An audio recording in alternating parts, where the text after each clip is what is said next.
One of the discussions that we have with patients who are undergoing breast surgery is about the extent and placement of scars. Whatever kind of breast surgery we're doing, we need to access the breast to either reshape it or perhaps place an implant, and this always necessitates a scar.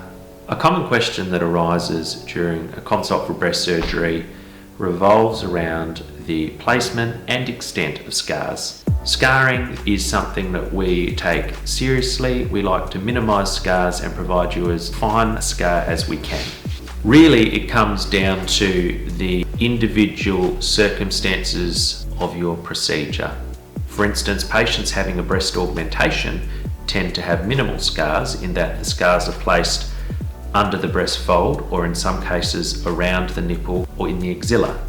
However, patients undergoing surgery to lift the breast or patients undergoing breast reduction surgery need longer scars. The reason for this is we have to not only lift the nipple areola complex but reshape and redrape the breast tissue itself.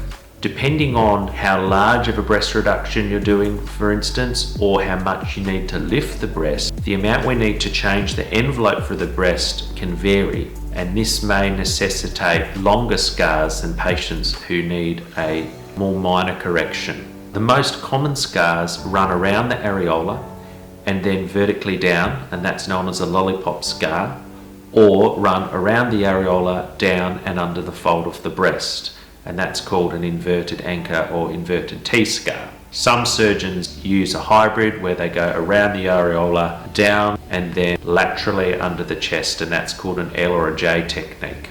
The reason you might need longer scars such as the inverted T scar are if you need a significant change in the envelope of the breast, because the T scar allows us to move or adjust the skin and envelope of the breast in all planes, horizontally and vertically, and it's much easier to do that than with, say, a vertical scar where we're trying to cheat all that change into one line, and when we do that, that line becomes crinkly as we're trying to cheat the skin in, and in some cases it isn't achievable or leaves you with a rippled scar or wound that needs revision down the track.